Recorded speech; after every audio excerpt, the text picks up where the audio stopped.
I came across this story of a cowboy who had just lassoed a steer with a lariat tied to the horn of his saddle. Suddenly he noticed a big tree in front of him, and the horse and the steer were headed for opposite sides. Figuring it was time to say his prayers, the cowboy recited the only one he knew. Lord, make us grateful for these blessings we are about to receive. Saying grace. Gary Kowalski says that, like the cowboy, many of us are at a loss when we need a prayer for that special occasion. He is no doubt a UU minister, I should tell you that. I, being a preacher, am often mistaken on special occasions for being that preacher, the one that's asked to do the prayer on special occasions. Oh, Brother Jack will now lead us in saying grace. Or will you say a prayer for us? Have you ever engaged in a conversation regarding some calamity or misfortune, perhaps one of these storms that we just had, and someone announces, "There, but for the grace of God, go I"? I know I've said it myself at times. It usually means, wow, I'm lucky, dodged a bullet. It also serves as an admonition not to be so quick to judge another by saying what we really think. That idiot, they got what they deserved, didn't they? Joy asked me a few months ago for a sermon on this topic, grace. I thought, I would love to know what that word means. So I hope prepare a sermon on it. Even as a Baptist growing up, I knew grace mostly as a prayer we said at dinner or a song we sang in church, usually in the manner of a funeral dirge. What song am I talking about? Amazing. Slow and plodding and relentless. I think it has about 16 verses, or maybe it just seemed that way. Amazing Grace was written in the 1700s. Many of those old Christian hymns that found their way into our UU hymnal, of which, well, I dare say there's maybe 7 or 8 out there, but some of you are close to one if you want to check this out. For a song, an old Christian hymn, to find their way into our UU hymnal, they've often undergone some elective surgery to make the lyrics palatable for Unitarian Universalists.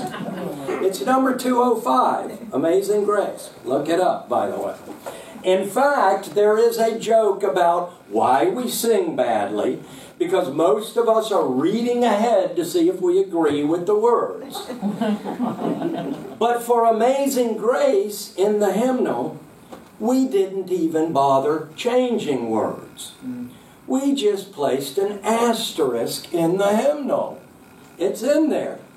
So that if you don't care to call yourself a wretch, because we're UUs, right, after all, you can substitute the word soul. Because, of course, that's a much more meaningful word for Unitarian Universalists. Soul. There's actually a very moving story behind Amazing Grace. John Newton, the author, was a slave trader who converted to Christianity. Ordained into the Church of England, he became an outspoken opponent of slavery. Understanding this, the words take on a deep and fresh new meaning. He really was a wretch. Amazing grace, how sweet the sound that saved a wretch like me. I once was lost, but now am found. Was blind, but now I see. His narrative is ripe with emotion and sensibility, sight and hearing, dangers, snares, and shining like the sun. Who hasn't been there? Lost, blind. 'Twas grace that taught my heart to fear, and grace my fears relieved. How precious did that grace appear the hour I first believed. Grace taught me to fear, and grace relieved my fear. What is this grace of which we sing and speak? This charity which causes fear and relieves us of fear. Webster calls grace unmerited divine assistance, a virtue coming from God, an act of kindness, special favor, privilege.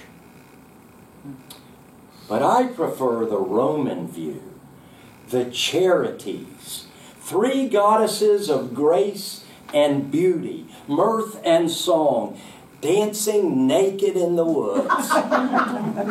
Talk about your snares and dangers. How precious did that grace appear, right? It's like Flip Wilson said, how sweet it is. Anybody here remember that? Yeah. Wasn't he a preacher in that SNL episode? How sweet it is, he said. Full of longing and passion for life.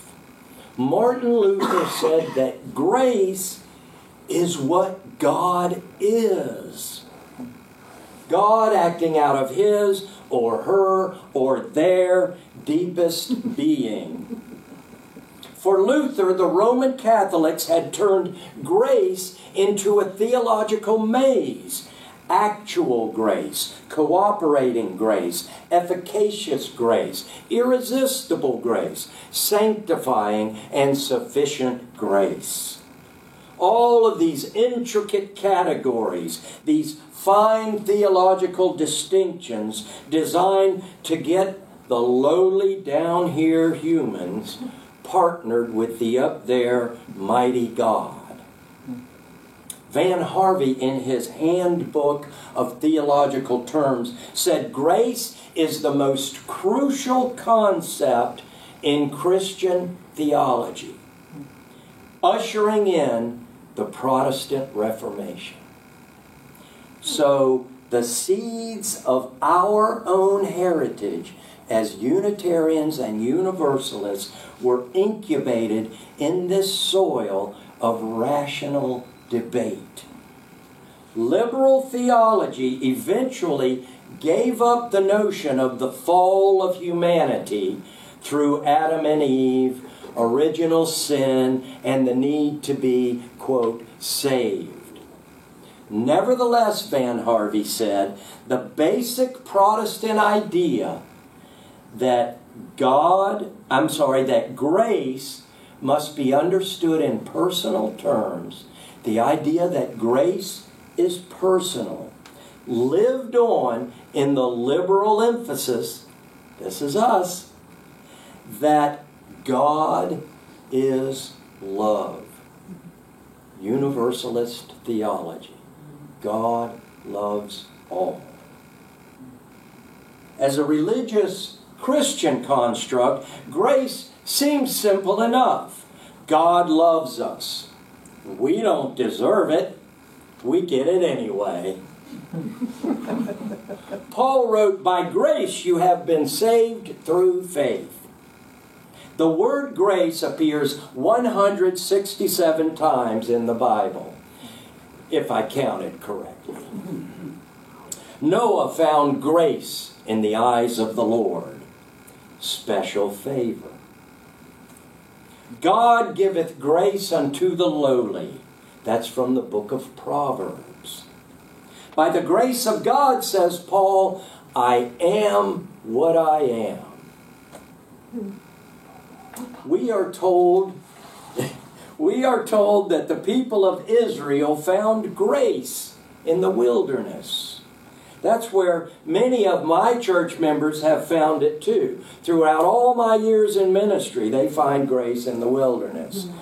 In the woods or on the lake or climbing mountains. Tough competition for Sunday morning for a preacher. The New Testament Paul was apparently very fond of boasting. He talks about it in his second email to the church in Corinth. Because of this bad habit of his, he said that he was gifted with a, quote, thorn in the flesh. He's got something. And there's always been a friendly debate among scholars as to what that personal malady of his might have been. Did he stutter? Did he limp? What was it?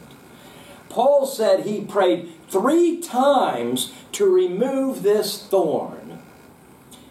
And that's when God said, my grace is sufficient for you. For power is perfected in weakness. Isn't that great? We don't have to wait until we are perfect in order to start being good, to have some effect on the world. There's some friction going on apparently between Paul and this congregation in Corinth. He senses a little, in his own words, strife, jealousy, angry tempers, disputes, slanders, gossip, arrogance, disturbances. Ooh, it's thank God there's none of that here. So Paul, being Paul, throws a little sarcasm their way. Well, forgive me, he writes, for not becoming a burden to you. He writes, I'm just a nobody. Paul, that likes to brag, is just a nobody. So he couldn't get rid of his thorn in the flesh. Paul found a new way to brag. Most gladly, therefore, he says, I will boast about my weakness. I am well content with weaknesses, he writes, with insults, with distresses, with persecutions, with difficulties for Christ's sake. And that's what he said. For Christ's sake. That's why he became a minister, no doubt. I am content with weaknesses.